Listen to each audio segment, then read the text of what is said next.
Hola, soy Ana Vallabriga, escritora a cuatro manos con David Zaplana de novelas de misterio. Bienvenida, bienvenido a mi podcast, un espacio quincenal donde trato de profundizar en el mundo de la literatura y lo hago a través de entrevistas que espero que te resulten educativas, inspiradoras o sorprendentes. Si quieres apoyar este proyecto solo tienes que darle a me gusta, dejar un comentario o compartir los episodios. Cuanta más visibilidad tenga el podcast, a más personas podrá llegar. Y recuerda que un mal día siempre lo puedes convertir en un día de libros. Mercedes Castro es una escritora gallega que vive en Madrid, es licenciada en Derecho pero se dedica a la literatura, autora de 2 novelas publicadas por Alfaguara y Punto en 2008 y Mantis en 2010, se dedica a la edición editorial. Bienvenida, Mercedes, a un día de libros. Hola, ¿qué tal? Oye, viendo tu biografía profesional, veo que está llena de giros inesperados. ¿Cómo llegas al mundo editorial? A ver, siempre lo explico de la siguiente manera. Yo de pequeña en Ferrol, que es de donde yo soy, era una niña muy enfermiza. Entonces me pasé muchos inviernos de mi vida, no el invierno entero en la cama, pero era una niña que estaba muy enferma. Entonces me regalaban muchos libros y leía mucho. Empecé a leer muy pronto, yo sola. Y además tenía una familia gallega, como todas las buenas familias gallegas, que contaban unas historias maravillosas. Un abuelo que contaba historias de la Santa Compaña y que Álvaro Cunqueiro no era nadie a su lado, y una tía y unas tías mayores de una familia muy numerosa. Mi padre tenía 11 hermanos que también contaban unas historias maravillosas de cuentos, mitos y leyendas gallegas, y una madre que era una enamorada de la lectura, y a mí de pequeña, siempre que sacaba buenas notas y tal, lo que me compraban y lo que me regalaban eran libros. Entonces, antes de empezar a hacer ninguna otra cosa, lo que empecé a hacer fue a escribir por emulación, porque yo quería escribir poemas como los de Rosalía de Castro y cuentos tan buenos como los que yo leía. Y esta cosa que empiezas a ganar concursitos literarios en el colegio y tal, y te motivas. Y entonces, cuando me puse a estudiar una carrera, estudié Derecho muy convencida, porque crecí en una ciudad en la que el derecho siempre ha sido muy importante, en una ciudad de huelgas, en una ciudad en la que nació Concepción Arenal, en una ciudad donde nació Franco y donde nació Pablo Iglesias, y en donde ha habido una lucha sindical muy importante. Pero yo venía con una mochila cargada de cuentos, de concursos, de poemas, y en la Facultad de Derecho aquí en la Autónoma en Madrid, pues ya quise montar una revista literaria. Y en cuanto acabé la carrera, el primer trabajo que conseguí fue en una editorial jurídica, para arreglar artículos, para editar la revista jurídica, para editar los artículos de los profesores, porque lo que mejor sabía hacer era escribir. Y de la editorial jurídica a la que pude, me pasé a una editorial literaria, que fue Espasa, y también la editorial Edad. Y en cuanto estuve metida en Espasa, pues ahí ya poco a poco me convertí en editora, que era lo que siempre había querido ser, de textos literarios. Y se notaba bastante que lo que tenía era un bagaje literario detrás, porque hacía una cosa que los otros compañeros me dejaban hacer a mí, que era, por ejemplo, escribir las contras, que a todos los editores les da muchísima pereza, y siempre era como, bueno, las contras que las escriba Mercedes, que no le importa.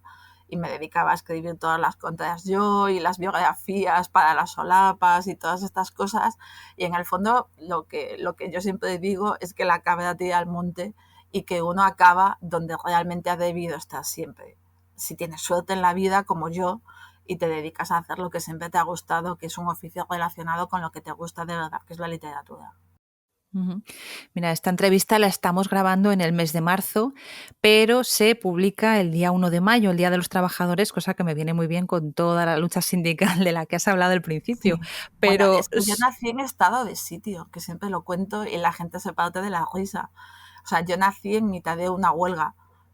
una de las primeras huelgas que hubo, que ni siquiera fue en la democracia, que fue en la dictadura, o sea, estaba mi ciudad en estado de sitio y ahí uno de mis tíos que trabajaba en un astillero llegó a mi casa sangrando después de una manifestación que había habido en Ferrol y mi madre del susto se puso de parto. Y yo nací con la ciudad en estado de sitio. O sea, estaba la Madre ciudad mía. literalmente en estado de sitio y, mi madre se tuvo que ir al hospital con mi padre y siempre cuenta que, claro, cada vez que yo monto un pollo en mi casa, y en marzo del 72, cada vez que monto un pollo en mi casa y protesto por algo, dice mi madre, así tenías que ser tú. ¿Cómo no podías ser así si tú naciste en mitad de un estado de sitio? Ya Así que apuntabas sí, maneras, ¿no? Ahí sí, ya siempre, imprimió yo carácter. de toda la vida. Bueno, pues yo en realidad por lo que había elegido tu entrevista para este día es porque el trabajo que tú realizas es uno de los menos visibles dentro del negocio editorial, Sí. por lo menos hacia afuera, ¿no? Hacia la gente que no está metida en esta industria. ¿A qué se dedica una editora de mesa? Vamos a ver. Hay una gran diferencia entre lo que puede ser que hagan muchos editores de mesa ahora y lo que hacían los editores de mesa cuando yo empecé a trabajar en una editorial. Y a lo mejor en una editorial como Espasa, por ejemplo, cuando yo llegué a ella, hace pues igual 20 y pico años, ¿no?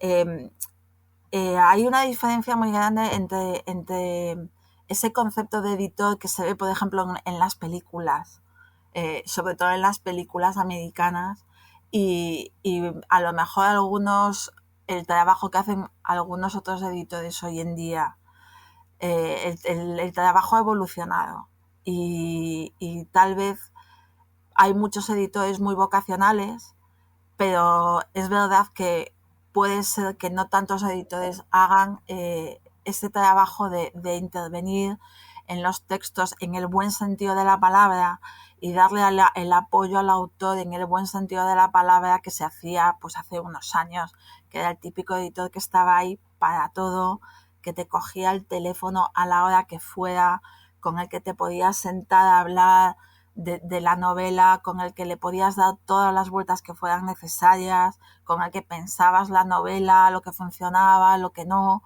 Entonces, a mí me enseñaron a hacer eso editores muy mayores que estaban me enseñó Melquiades Prieto en EDAF, me enseñó Luis Suñén en Espasa y yo sigo haciendo ese tipo de trabajo.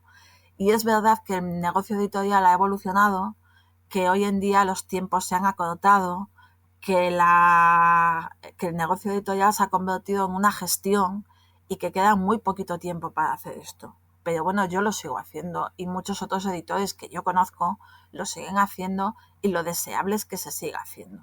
O sea, la desgracia es que, bueno, pues que Editas se ha convertido en responder correos y queda muy poquito tiempo para sentarte con un autor, leerte el texto, hablar con él y en el muy buen sentido de la palabra, sin que nunca nada sea una imposición, pues decirle, oye, pues es que a mí me parece que es que esto no funciona, o que él te pregunte, oye, ¿qué te gusta? ¿Qué no te gusta? Oye, vamos a ver esta frase, vamos a ver este final, vamos a ver este personaje, vamos a ver lo que es coherente y lo que no, pero nunca, jamás, nunca desde el punto de vista de eso, de estas películas americanas en el que te dice un editor en un despacho maravilloso con vistas a Manhattan, si cambias este final venderás 50.000 ejemplares y si no lo cambias solo venderás 5, que eso es la típica marcianada de película. O sea, yo hace poco estaba viendo una serie en casa y había un editor de estos y yo me caía al suelo de la risa a mitad del sofá. O sea, pero qué locura es esta, eso ya no se hace. Pero sí que es verdad que escribir es un trabajo tremendamente solitario. Cualquiera que escribe lo sabe. Estás tú solo delante de tu ordenador, casi siempre a horas intempestivas, a primera hora de la mañana o a última hora de la noche. Y oye, ¿con quién comentas la jugada? Te pueden dar 50.000 pájaras o puede parecerte, o puedes perder la perspectiva, porque uno se engolosina escribiendo. De repente te puedes poner a escribir algo que a ti te parece que es una maravilla y a la mañana siguiente te puede parecer lo peor. Caes presa de tus propias inseguridades. Bueno, ¿con quién comentas esto? ¿Lo comentas con tu marido? ¿Lo comentas con tu madre? Pues no, porque no son personas de fiar, porque es tu madre que te ha parido, que para tu madre todo lo que hagas puede estar muy bien, o tu pareja pues puede parecerte todo muy bien o puede parecerte todo muy mal, pero ni tu madre, ni tu pareja, ni tu mejor amigo pueden ser personas demasiado objetivas. Entonces, ¿ahí quién está? Pues necesitas a un editor. Y un editor es una persona que ante todo tiene que ser directamente lo más objetiva que pueda con el texto dentro de su propia subjetividad. Y bueno, pues esa es mi tarea. Uh-huh. Claro, tú trabajas para la editorial que ha adquirido ese manuscrito, lo revisas esa estructura, esos personajes, esa forma, esas expresiones, ¿no? El texto completo, vamos, y haces tus sugerencias al autor. Sería ese el proceso. Sí, básicamente sí. A mí me pagan por leer, que es el mayor de los placeres posibles. Entonces me leo el texto y en función del texto, lo primero es el texto, lo segundo es el autor y su voz y su propia coherencia. Y lo tercero es la editorial a la que está destinado el texto, pues hago un análisis. Digo, oye, este texto es maravilloso, pero a lo mejor no encaja en esta editorial o en esta línea editorial. Este texto a lo mejor es maravilloso, pero no es coherente con el propio texto. O a lo mejor este texto es maravillosísimo, pero bueno, es que hay gente que escribe una novela y puede estar años escribiéndola. Entonces ese mismo texto puede tener unos capítulos estupendos al principio que pueden ser muy diferentes de los capítulos del final. Un texto puede tener momentos en los que el autor ha hecho un parón y se nota ese parón dentro del texto. Puede tener unos capítulos en los que flojea. Puede tener unos momentos valle en los que el autor pierde el ritmo de escribir, y el autor o la autora, por supuesto. Puede tener 1000 vicisitudes y a mí me pagan por buscar esos temas, esos problemas y por hacer un análisis y hablarlo con el autor y explicarle todo esto y cómo se puede arreglar y poder, no sé, poder trabajarlo de la mejor manera posible con esta persona dentro de una norma mía personal siempre, que es vamos a divertirnos, o sea, no vamos a sufrir, porque esta cosa de escribir es un trabajo muy duro.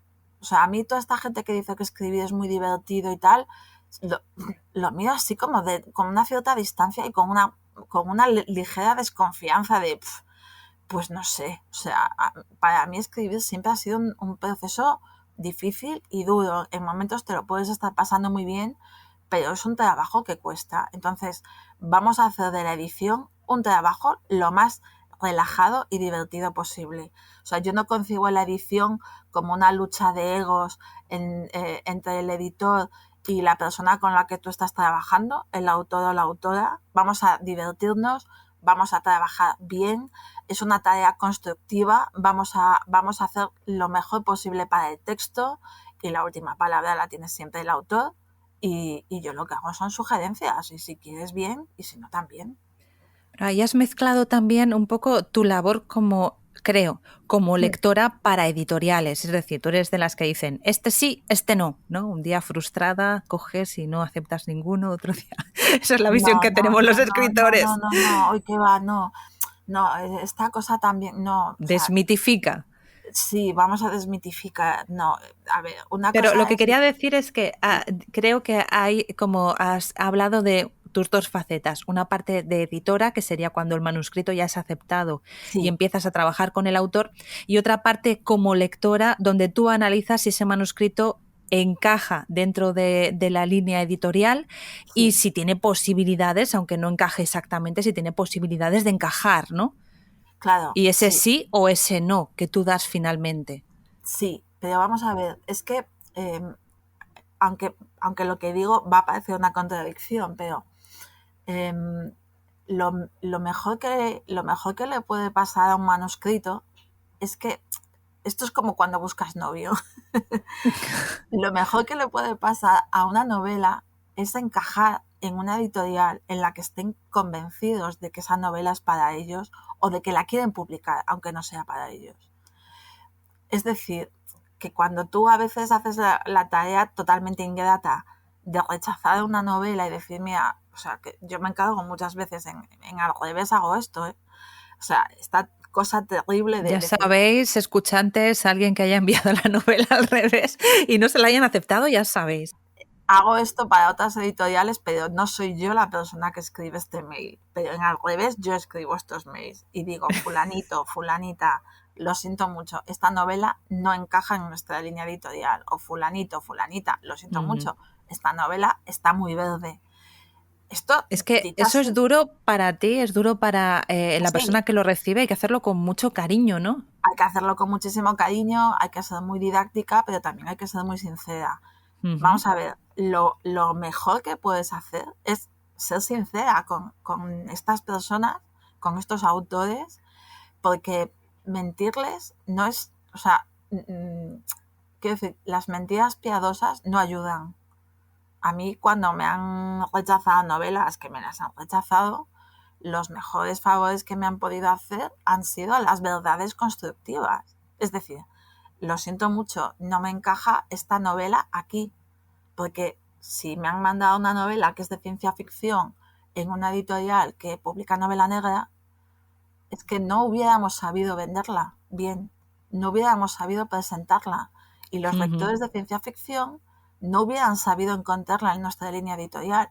Esa novela no habría funcionado y no habría despegado, no hubiera encontrado su lugar y los Ujú. lectores no la habrían encontrado ahí.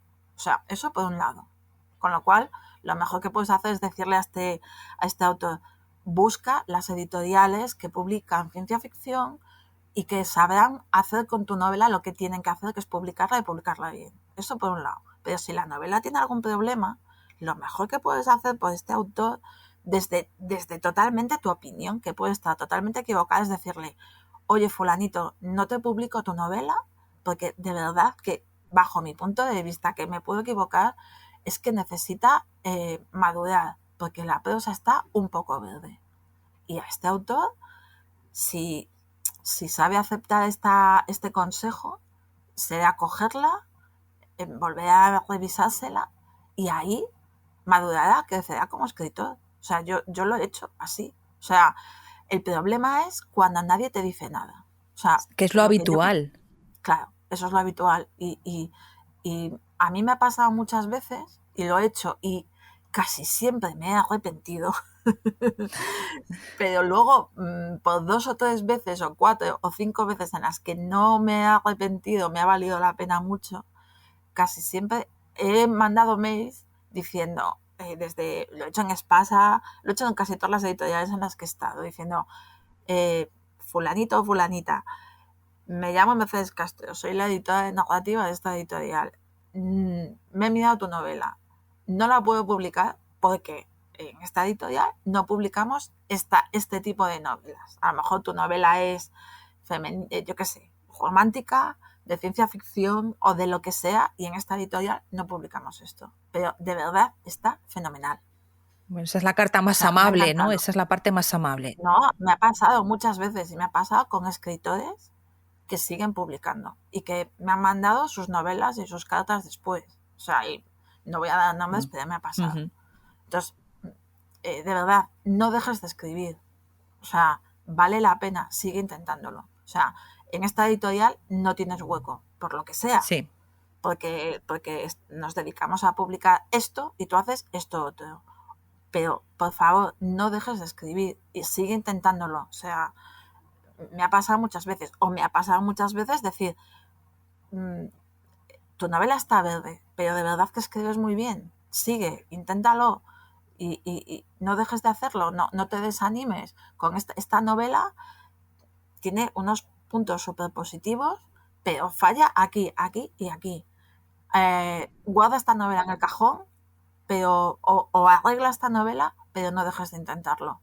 Que si sigues lo vas a Pero eso es conseguir. maravilloso, O a lo mejor Mercedes. Eso que tú hagas eso es un regalo que le estás haciendo ya. al escritor o a la escritora. Claro, y entonces, pues a veces me ha pasado que esos autores me han escrito al día siguiente diciendo gracias, qué pena, pero gracias. Y algunos de esos autores me han escrito años después, me han buscado, pero años y años después me han escrito a otros correos y me han dicho, te ha dado no sé cuánto tiempo en encontrarte, porque tampoco tengo yo los correos por ahí colgados, porque una de las cosas que uno aprende cuando es editor de narrativa es que te salen novelas de debajo de las piedras, ¿no? Siempre lo cuento también. Yo me rompí una pierna, me operaron, me pusieron 7 tornillos en la pierna y la operación duró 3 horas. Es que lo he contado 1000 veces. Y me preguntó el anestesista, ¿a qué te dedicas? Y yo dije, soy editora de narrativa. Y el anestesista se fue, llegó a su despacho, imprimió una novela de 600 páginas, volvió y cuando salí de la operación llevaba 7 tornillos en la pierna y una novela de 600 páginas encima de la tripa que era del anestesista. Entonces, es verdad que no sueles dejar por ahí tus correos y tal, porque todo el mundo tiene una novela para ti, para que te la leas, para ver si encaja, para ver qué opinas, ¿no? Pero esta gente me ha encontrado, ha buscado, se ha enterado de en qué editoriales estaba y me han escrito y me han dicho, mira, aquí tienes mi novela publicada en editoriales buenísimas y prestigiosísimas y aquella carta que tú mandaste me sirvió de mucho. O me han dicho, tengo esta otra novela, la he publicado, pero la siguiente no la consigo publicar y nadie me dice dónde falla. Todo el mundo me la rechaza con palabras amables y no sé dónde está el fallo y necesito que alguien me diga la verdad. Y como yo no tengo el punto de vista de un editor, por favor, dímelo tú. Y entonces coges, te la miras y dices, mira, pues falla aquí. A veces son cosas totalmente básicas, pero el problema es que ser sincero a veces no es que cueste, pero te meten te meten una especie de dinámica, porque claro, cuando tú miras una novela y dices, mira, falla aquí, lo que pasa es que luego esa persona te la vuelve a mandar y te dice, lo he arreglado, y entonces le dices, pues te tienes que volver a mirar, y dices, pues sí. Ay, entonces ¿ahora qué hago? Y entonces dices, pues mándala aquí. Ay, pues que aquí no me contestan. Y entonces, claro, el problema que tenemos es que a los editores nos entran, yo qué sé, 20 novelas a la semana y nos falta tiempo. Y entonces, claro, por eso es muy difícil mantener toda esta dinámica con un montón de autores, con un montón de mails.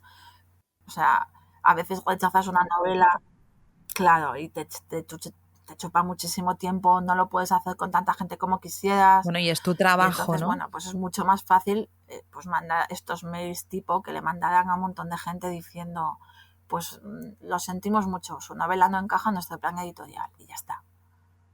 No puedes hacer esto con todo el mundo a todas horas, porque si tú dices su novela vale la pena de verdad, no lo deje. Sí. Pues tampoco es, o sea, no lo puedes hacer con todo el mundo a todas horas. Tienes que elegir muy bien con quién lo haces, porque eso implica una especie de responsabilidad. Te hace responsable de esta persona que luego siempre te va a estar escribiendo y con la que vas a mantener una relación. Pero a mí de verdad que me da muchísima lástima porque es una especie de muro infranqueable el silencio editorial.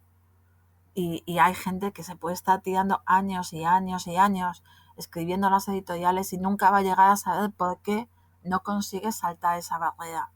Bueno, pero para eso también se puede contratar a un profesional, un editor que te haga un análisis, ¿no? Un lector profesional. Sí, también se puede hacer, pero no tengo muy claro hasta qué punto. Yo es que no, solo puedo hablar por mí. Yo no sé hasta qué punto esto es accesible o no. No lo sé. No lo sé.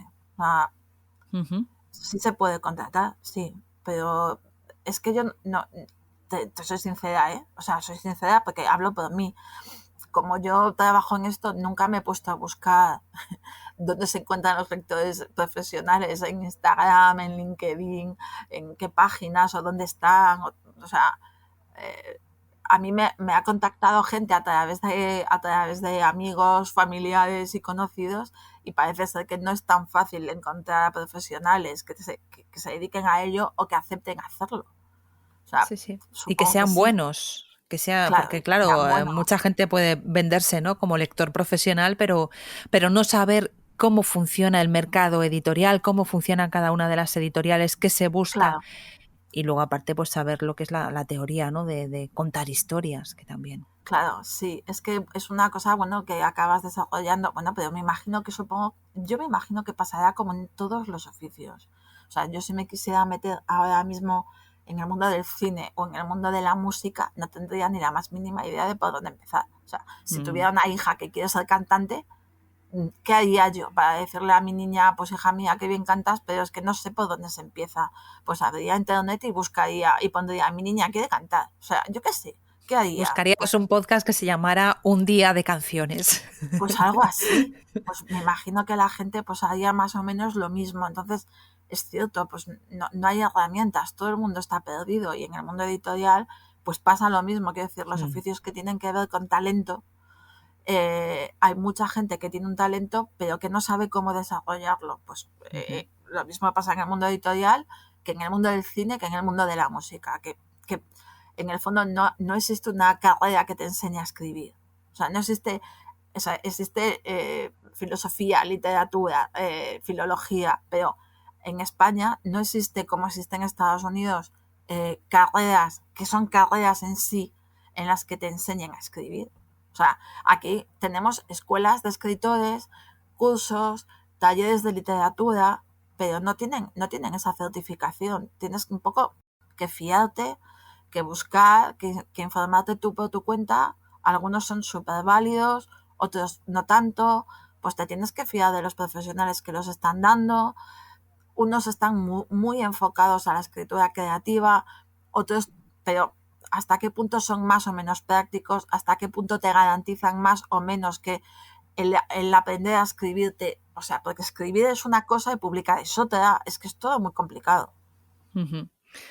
Aquí también veo que todo el trabajo que hacéis como editores, ¿no? Esas sugerencias, ese análisis de la novela, entiendo que habrá autores que se lo tomen de distintas maneras. Habrá quien lo acepte, esas críticas, y habrá quien diga que bueno, que es su voz, que es su forma de expresarse y que es su novela, y te has encontrado con esa barrera. Yo creo que a lo mejor también es un poco algo del pasado, quizás ciertos autores ya con más prestigio.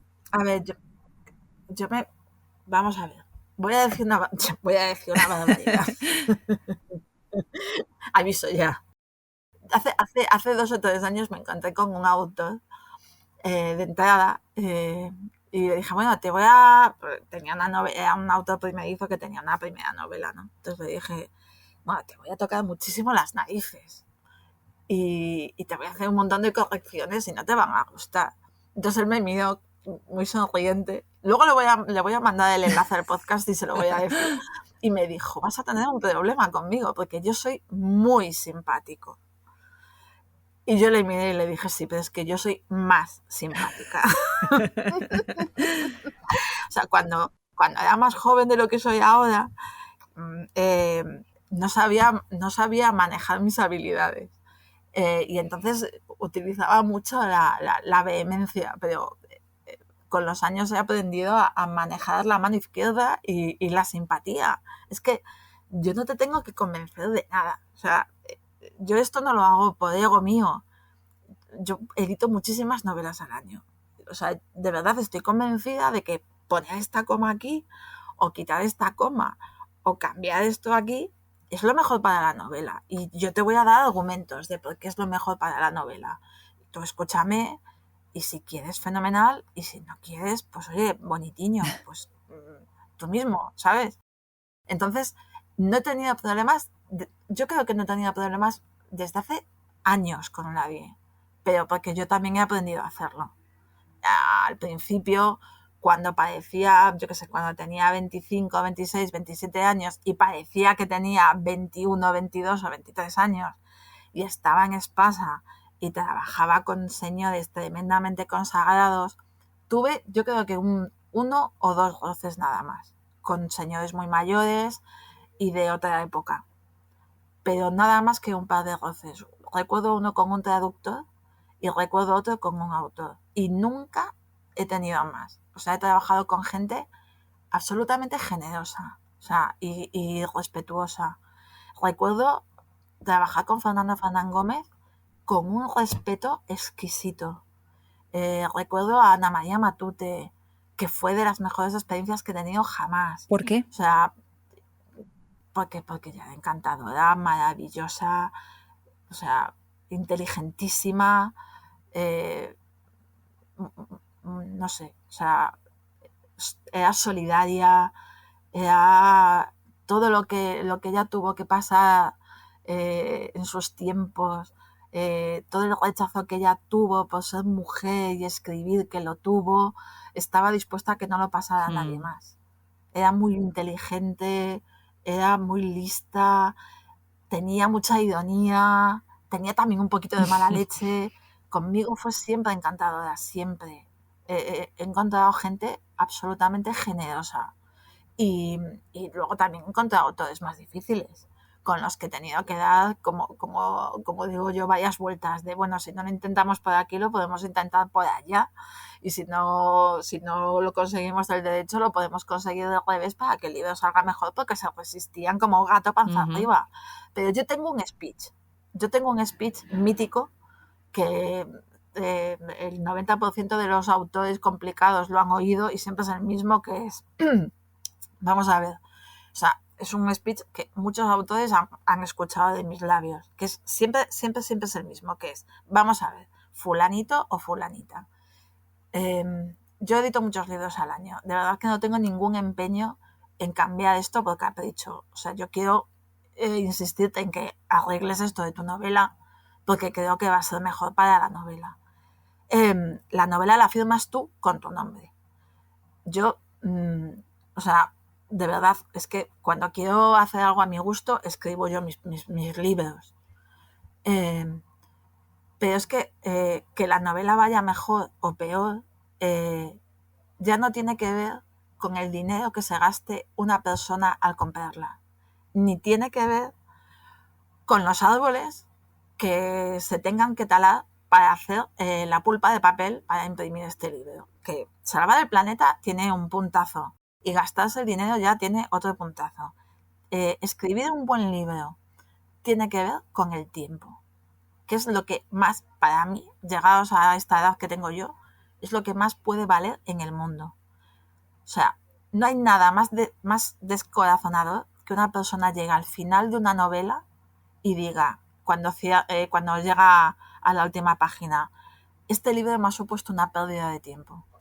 O sea, he perdido X horas de mi vida leyendo este libro.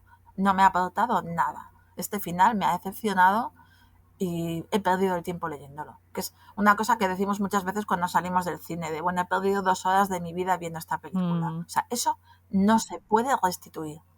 Entonces, si tu novela supone una pérdida de tiempo para alguien porque tú no lo has sabido hacer mejor, bueno, vale, chico, pues no has dado para más. Pero si tu novela supone una pérdida de tiempo para alguien porque tú no has querido trabajarla y me tienes a mí aquí y mi trabajo vale una pasta, porque las editoriales me pagan una pasta por hacer un editing contigo y a ti no te da la gana de trabajártelo, entonces es que no tienes perdón de Dios, amiga o amigo. Entonces vamos a trabajárnoslo, vamos a revisar esto y vamos a hacerlo lo mejor que podamos, porque en tus manos no está la calidad literaria, el prestigio editorial, el dinero del que cueste el libro o salvar el Amazonas. Está el tiempo de la gente, que es muy libre de gastárselo en lo que le dé la gana y que nunca más va a volver. Ese tiempo se lo pueden gastar en robar un banco, en fumarse un pitillo o en jugar con sus hijos. Y eso es lo que cuesta tu novela. Entonces, arréglala. Entonces, cuando suelto ese speech, me pongo súper seria, pongo una cara un poco chunga, porque los de Ferrol cuando queremos somos muy chungos y casi siempre se me cuadran y trabajan. Y más con tus antecedentes, yo vamos. Claro, No esperaría ni al speech total. Exacto. Oye, exacto. Entonces ahí se ponen serios y trabajan. Que con esto que estás comentando, claro, ¿hasta qué punto sois coautores de los libros que editáis? No, los autores son ellos.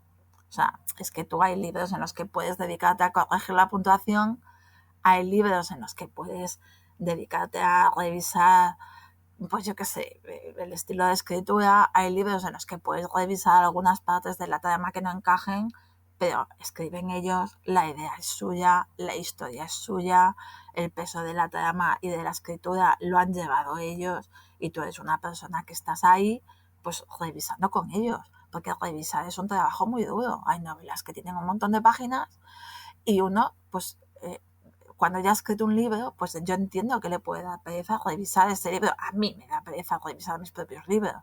Entonces necesitas a alguien que te acompañe en ese camino, lo cual es perfectamente lícito. Quiero decir, ¿cuántos trabajos hay en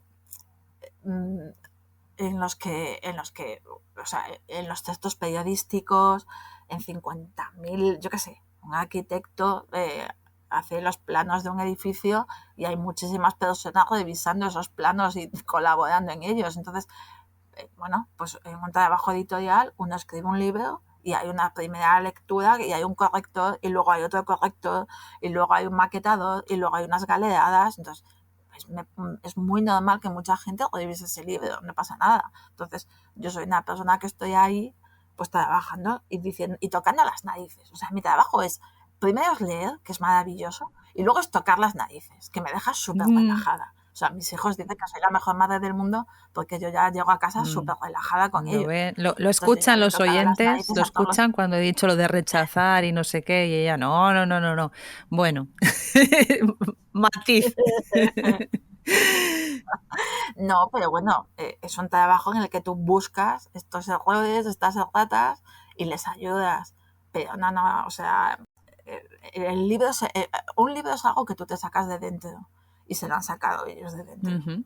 Yo no saco nada. ¿Y qué crees que es lo que hace? Porque tú escuchas hablar a algunos autores y hablan pues de que hay autores artistas o no sé cómo llamarlos, o escritores, autores, es que no sé cómo llamarlo, Mercedes, y hay otros escritores que son pues más al servicio del mercado, ¿no? Que su interés no es hacer literatura, sino esto es lo que presuponen unos, no sabemos a quiénes se refieren, ni qué piensan ellos, los otros, ¿no? Los aludidos. ¿Tú piensas que hay diferencia entre autores que venden mucho, autores que escriben para unas minorías? ¿Crees que son más autores unos que otros? Menudo trabalenguas que me he marcado aquí. A ver, ya. Creo que ha quedado claro el concepto, ¿no? Yo siempre cuento lo mismo. Totalmente. O sea, has dicho todo lo que querías decir, pero sin decirlo. Vale, fenomenal. Vamos a ver. Yo siempre cuento una cosa, que es cuando nosotros tenemos 8 años, 9, 10, y hacemos exámenes en el colegio, ¿vale? Y llegamos a casa con un cero patatero y le decimos a nuestros padres, no, papá o mamá, es que el profesor me tenía manía. Clásico. Y es que yo estudié mogollón y tal, y el profesor me tenía manía. O llegas con un 5 pelado y dices, no, es que yo había estudiado mogollón. Bueno, vamos a ver. Tú lo sabes. O sea, tú, dentro de ti mismo, en tu mismidad, en tu interioridad, tú sabes lo que has hecho.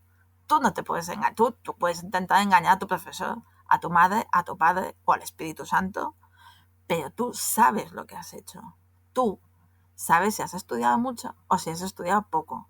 Tú sabes si te habías estudiado la mitad del temario y de pura chiripa te han caído las preguntas que te sabías. Tú sabes si has copiado. Tú sabes si no tenías ni idea y el profesor ha dado un aprobado general. Tú sabes lo que has hecho. Luego ya le puedes contar a todo el mundo la milonga que te dé la gana. Entonces, cuando tú te sientas a escribir,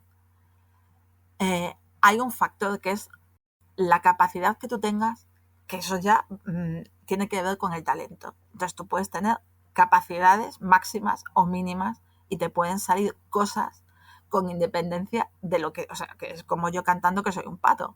Te pueden salir cosas, puedes aspirar a unas cosas y te pueden salir otras. Pero con independencia de esto, tú sabes a lo que vas, tú sabes lo que quieres hacer y tú sabes lo que haces y tú sabes a lo que aspiras y tú tomas decisiones. Entonces, una cosa es todas las decisiones que tú tomes y otra cosa son todas las declaraciones que tú hagas. Y eso ya, perdóname, aquí somos todos mayores y adultos y todos podemos decir en las entrevistas que quedamos lo que quedamos, pero todos sabemos, sobre todo cuando somos escritores profesionales, cómo funciona el juego literario. O sea, quiero decir, sabemos que hay editoriales comerciales, sabemos que hay editoriales más literarias, sabemos que hay premios comerciales, sabemos que hay apuestas de libros que son muy literarias pero que implican ventas más minoritarias, y sabemos a lo que apostamos y por lo que vamos.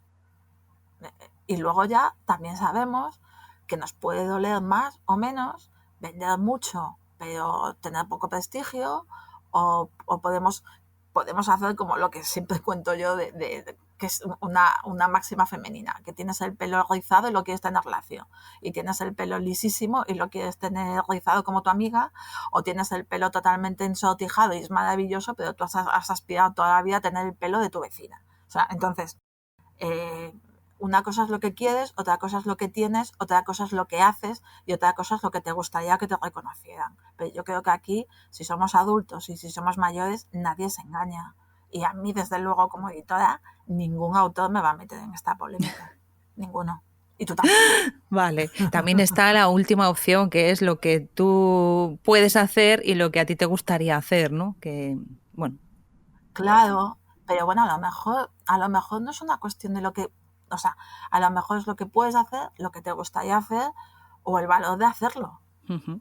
Porque, sí, es tomar a decisiones. veces las carreras es tomar decisiones, o a veces las carreras literarias son impredecibles, ¿no? Todos sabemos lo que le pasó a Conan Doyle, que bueno, pues que tuvo el valor de matar a Sherlock Holmes y tirarlo por un peñasco, pero luego resulta que lo tuvo que resucitar, ¿no? Entonces, bueno, a lo mejor es que tú querías hacer una cosa y tu carrera literaria te llevó por un camino y luego has tenido que tomar decisiones para cambiar esa carrera literaria y darle un volantazo y no te has atrevido a hacerlo, o no has querido, o no has sabido.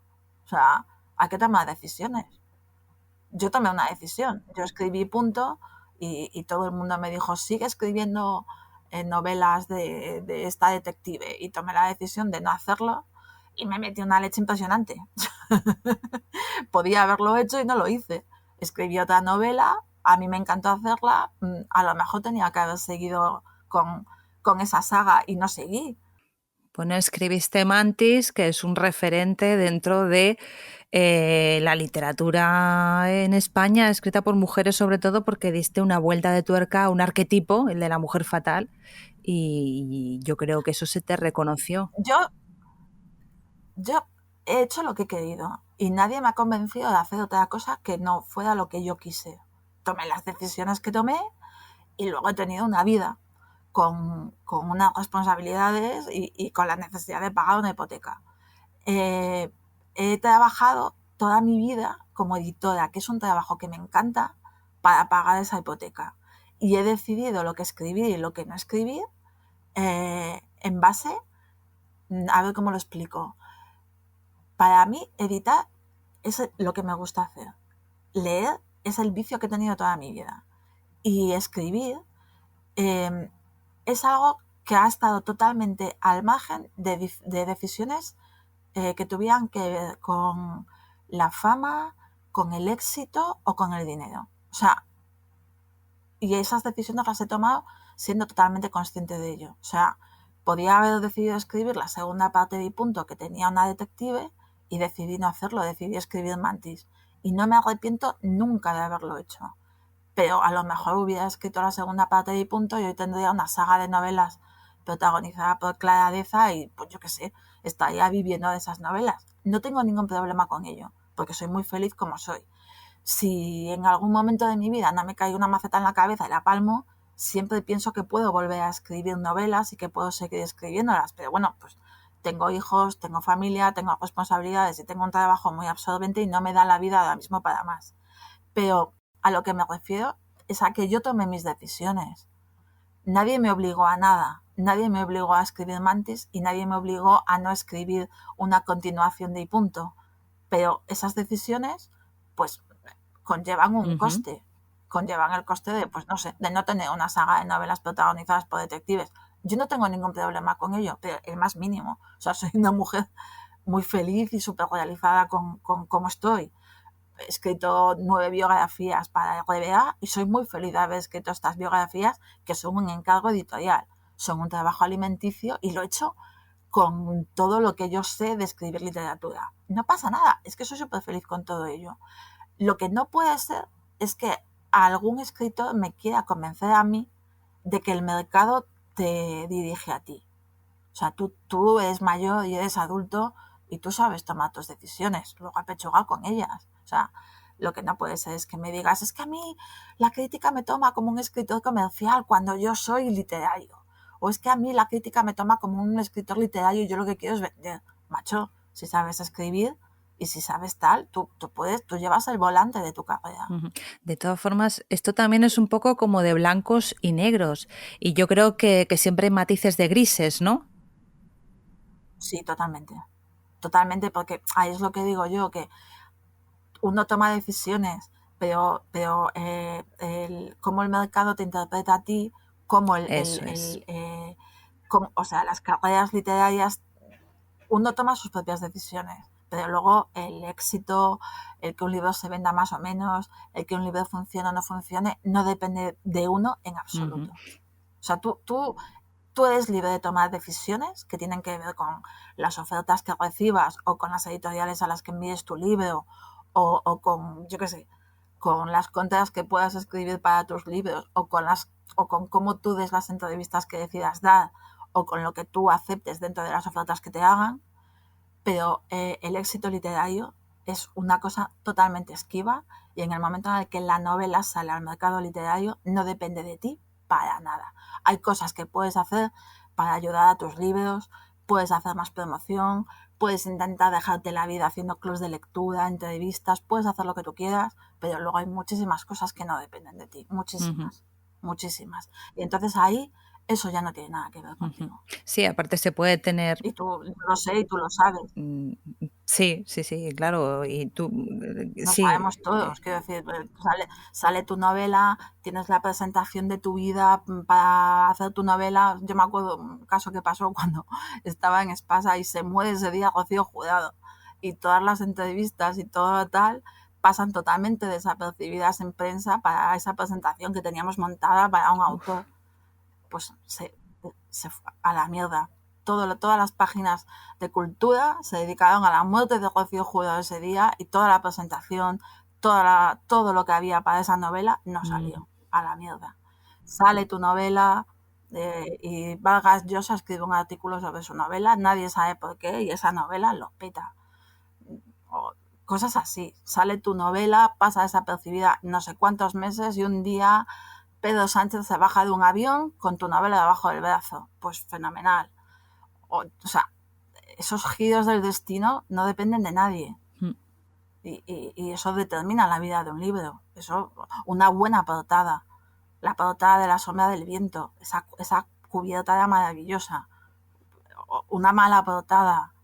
Una portada que hace que una novela, que es una novela, parezca una biografía y que los libreros coloquen tu novela en la mesa de novedades de biografía, que está al fondo de todas las librerías y no nada más entrar en las librerías. A la mierda esa novela. O sea, hay tantas cosas y tantos factores que dependen, que hacen que la vida de un libro vaya bien o mal, pues que eso ya no depende del escritor y esas novelas pueden ser maravillosas y se pueden quedar ahí perdidas en el limbo. Trabajas para varias editoriales y además llevas en el mundo editorial mucho tiempo y a mí me gustaría saber si has notado una evolución en la literatura que se publica en la actualidad y cómo resumirías en la actualidad el mercado editorial. Uf, qué Pedazo de complicado. pregunta, ¿esto nos da para otra entrevista? Un súper preguntón. Dame 4 tips. Yo creo que esta pregunta supera mis capacidades, lo digo sinceramente, porque, a ver, ¿Pero has notado un cambio entre los manuscritos que te llegan, bajando a tierra, ¿no? Entre los manuscritos que te llegan ahora que tú tienes que editar y los que te llegaban al principio de tu carrera? ¿Crees que hay unas diferencias en cuanto a temáticas, el lenguaje? ¿Ha habido una evolución? yo no noto cambios en los manuscritos. Sí, sí que noto cambios. Es que siempre ha habido gente que escribe muy bien, siempre ha habido gente que escribe muy mal, siempre ha habido gente que tiene el afán por contarse, siempre ha habido gente que tiene el afán. Hay algunas diferencias básicas y rasgos distintivos que siempre han estado ahí. Hay gente que quiere escribir como una vocación y un anhelo que tiene dentro de toda la vida, y hay gente que lo que quiere es publicar porque entiende que publicar tiene que ver con un cierto concepto de la fama. Eso siempre ha existido. Siempre han existido editores vocacionales y siempre han existido editores que entendían la edición como un negocio para ganar dinero. Siempre han existido. Yo lo que noto es que ahora mismo existen muchas editoriales medianas o pequeñas que tienen una gran vocación editorial. Y cuando yo empecé no había tantas. Eso sí lo noto. Hay muchísimos sellos independientes con una auténtica vocación, que editan muy bien, con un auténtico cariño por editar, que cuando yo empecé no había tantos, y me parece que eso le está dando muchísima vida al sector editorial, muchísima. Cuando yo empecé había más editoriales grandes, había, yo que sé, no me acuerdo cuántas, pero más dispersas, que competían entre ellas. Entonces, hoy lo que hay son grandes grupos editoriales, menos, pero muy grandes, y muchos más sellos pequeños o medianos independientes. Entonces está todo más polarizado, pero a mí es que esos pequeños sellos independientes me dan la vida como lectora. O sea, entonces eso me parece que enriquece muchísimo el panorama. Eso como mercado editorial. O sea, gente con un valor impresionante que hipotecan su casa y que dicen, vamos a sacar 10 títulos al año, y cogen y fundan una editorial. Yo me saco el sombrero y me lo saco y me lo vuelvo a sacar, ¿sabes? Me parece la leche, o sea, qué valor y qué mérito. Y luego, pues eso sí, los grandes grupos editoriales son cada vez más grandes y cada vez menos. Pero estas editoriales independientes que cogen y dicen, venga, se lían la manta a la cabeza, cuando yo empecé había muchas menos, y le están dando una riqueza al panorama editorial apabullante. ¿Y tienen vida para tiempo esas editoriales Pues o son...? ahí depende mucho de lo que aprendan a hacer y a gestionarse ellas, y de sus expectativas, y de los números, de las cuentas que hagan, de que aprendan a medir muy bien las apuestas, las tiradas, los anticipos. Eso es una tarea casi como de economía doméstica. Gestionar la editorial como gestionas la economía doméstica de tu casa. Pero si lo saben hacer, hoy en día la edición digital te permite hacer eso sin arriesgar tanto a como se editaba cuando yo empecé, que tenías que calcular muy bien los costes de las tiradas y de los ejemplares, porque no existía la edición digital, con lo cual eso es una ventaja.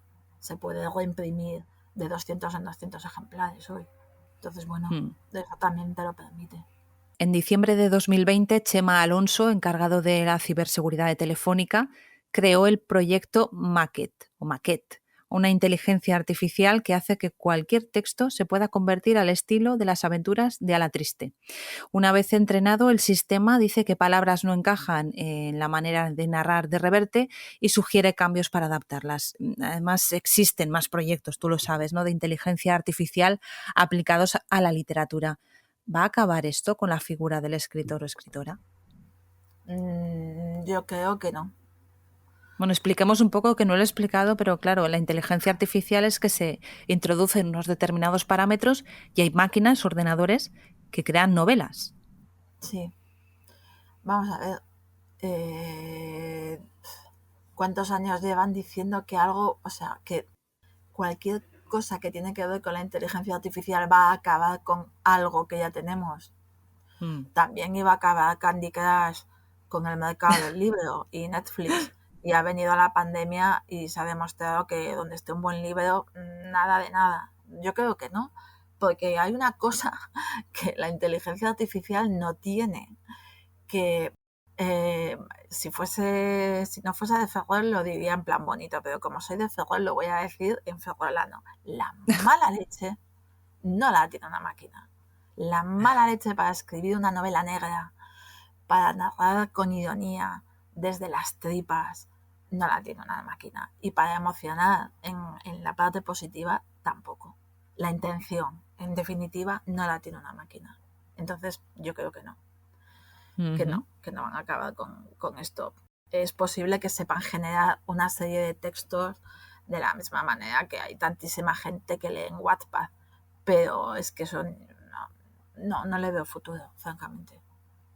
O sea, bueno, como invento, como, no sé, como algo teórico que te deja con la boca abierta y que lo vendes en una feria de estas, en el Congreso este de Barcelona y tal, pues queda muy guay. Pero a los lectores de verdad, a los lectores de verdad, no les va a convencer, bajo ningún concepto. Uh-huh. Pues vamos ya con el test de cita rápida. A ver, Venga, ¿preparada? Sí. Un clásico que te haya gustado. Es que no sé si se puede considerar clásico, pero a mí el libro así que me parece clásico dentro de mi casa es Las personas del verbo, de Jaime Gil de Biedma, de siempre. Ese libro no sale de mi casa, no se le puede prestar a nadie. Es el libro que cogí con 16 años y que me hizo empezar a escribir poesía, y de ahí vino todo lo demás. Un clásico que te parezca que no ha soportado el paso del tiempo. A ver, a mí no me parece, no se trata tanto, lo he estado pensando mucho, no creo que se trate tanto de clásicos que no hayan soportado el paso del tiempo, que seguramente que los hay. Pero sí me parece, por ejemplo, que hay muchas traducciones que no han soportado el paso del tiempo porque el lenguaje cambia. Entonces, es verdad que tú a lo mejor te coges ahora un Conde de Montecristo de hace 50 años y esa traducción no ha soportado bien el paso del tiempo. Yo tengo en casa, por ejemplo, una Sangre fría de hace igual 30 años o no sé, un cierto tiempo, y no es muy difícil de leer porque esa traducción no ha soportado bien el paso del tiempo. Pero los clásicos, si son clásicos, yo creo que sí que lo deberían de soportar bien. Lo que pasa es que como está el canon y en el canon se eligen los que creen que Bueno, se es que deben los incluir, canons, están es para que claro, ahí destruirlos. está la coña. Es que el canon no son los libros, el canon es quién los elige. Correcto. ¿Quién elige el canon? Mm. ¿Bajo qué conceptos se eligen los cánones? O sea, ¿quién elige? O sea, eso siempre es la mirada de alguien. Entonces, a lo mejor lo que deberíamos de revisitar son las miradas de todos estos señoros que nos hicieron creer en un canon, y no los cánones y no los libros en sí que conforman ese canon. Cambiemos el canon, pero no cambiemos a los libros. Correcto. Los libros tuvieron su momento, Uh-huh. Un libro su contexto. Un libro que te impactó para bien en tu adolescencia. Ay, claro, Las personas del verbo. ¿Para qué nos vamos a engañar? Claro, es que ese es mi libro, mi clásico. A mí ese libro me impactó muchísimo, me gustó una barbaridad y me impactó. También me impactó Lolita en mi adolescencia. Eh, pero sí, yo es que le soy muy fiel a Jaime Gil de Biedma, con todo lo que tenga de bueno y de malo para su reputación, Jaime Gil de Biedma. Sí. Un libro que recomiendes siempre. ¿Me vas a decir el mismo? Nope. Yo siempre recomiendo, sé que no es una novela a lo mejor fácil para todo tipo de lectores, pero recomiendo siempre a los jóvenes. Yo es que tengo una hija adolescente, entonces a los adolescentes que vienen a mi casa sin saber a lo que vienen, o sea, que vienen en plan, vengo aquí a acompañar a mi hija y tal, y de repente se encuentran en mi casa, a esos todos y todas les recomiendo Matar al Ruiseñor. Y a los adultos es mi novela favorita desde que la leí, me la he leído infinidad de veces. Les recomiendo en Posesión, de A.S. Byatt, Antonia Susan Byatt, que me encanta. No es fácil de encontrar, yo creo que ahora mismo se tendría que encontrar casi seguro es una novela de anagrama, pero yo cuando he querido, la he gastado tanto que la he tenido que volver a comprar varias veces y siempre la he encontrado en páginas de segunda mano y es una novela maravillosa. Y también me gusta mucho en castellano Los gozos y las sombras de mi paisano Torrente Ballester. Para mí esos son mis dos novelas de referencia. Bueno, Los gozos y las sombras es una trilogía y Posesión es una novela sobre el poder de la escritura que no me canso de recomendar. ¿El libro que te estás leyendo? Es que me estoy leyendo como si... Pero por no trabajo, no por trabajo. Por no trabajo me estoy leyendo ahora mismo por vicio El señor Wilder y yo, y me estoy acabando de leer Carcoma, de Laila Martínez. El señor Wilder y yo es de Jonathan Coe. Uh-huh. Creo que son esos dos, pero creo que tengo alguno más empezado, ¿eh? O sea, siempre tengo como 3 libros a la vez, encima de 3 o 4 uh-huh. Que me leo. Y por vicio. Y luego ya por no vicio, pues tengo como 5 novelas empezadas también. Madre mía. 2 o 3 en fase de edición y 3 o 4 en fase de que me las tengo que leer para por trabajo. O sea que debo de tener como, no sé, mínimo 10 o 12 libros en la cabeza ahora mismo. Más 2 o 3 que estoy escribiendo en mi cabeza que no termino que no me siento nunca a escribirlos. Sí, tengo la cabeza un poco fatal.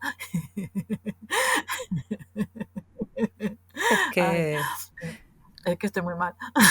Es que leer tanto no debe de ser bueno nunca. Es la maravilla, hombre. Es la maravilla. Si es lo único que te va de este mundo de mierda. Oye, ¿cómo es para ti un día de libros perfecto? Uy, un día de libros perfecto es echar a mis hijos de casa, sentarme en un silloncito que tengo al lado de la ventana, que me dé el sol y sentarme ahí a leer. Yo, vamos, leer. Bueno, pues es sencillo. Tu día de libros en teoría es sencillo. Sí, es que yo leo mucho y a veces tengo que leer en pantalla en el ordenador por trabajo, pero sentarme ahí en mi silloncito que me da el sol, que es un sitio es una esquina que le tengo mucho cariño, porque ahí me sentaba a darle el pecho a mis hijos. A veces les daba el pecho con un libro en la mano y a veces me pasaba que se quedaban los niños dormidos en la teta, pero yo seguía leyendo. Que eso ya es vicio total. Y sentarme ahí en ese silloncito a que me dé el sol que entra por la ventana y leer, yo ya no pido más. Bueno. O bajar al parque también, que todavía bajo con mi niño al parque y ponerme al sol. Es un parque que yo le llamamos el Parque del Sol, porque se da el sol. Y estar en el parque leyendo, yo qué más quiero, ya está. No hace falta más. Bueno, Mercedes, podría estar contigo horas y horas hablando de literatura porque conoces el medio, vamos, yo creo que eres la persona que mejor lo conoce, que yo conozca, por lo menos. Que va. Hay gente inteligentísima, algunas más mayores que yo, señoras inteligentísimas que saben latín y que te volverías loca hablando con ellas.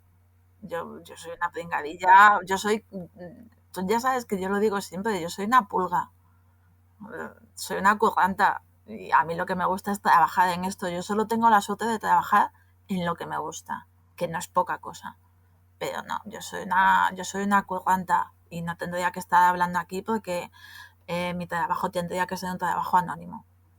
Bueno, yo creo que hay que conocer también, ¿no?, lo que hay detrás y el trabajo que hacéis todas las personas que estáis con la edición de los libros. A mí me parece muy interesante.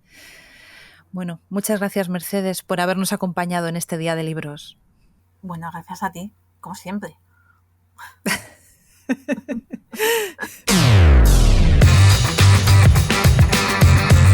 Si no quieres perderte ninguna entrevista, suscríbete al canal y recuerda que dentro de 15 días volverá a ser un Día de Libros.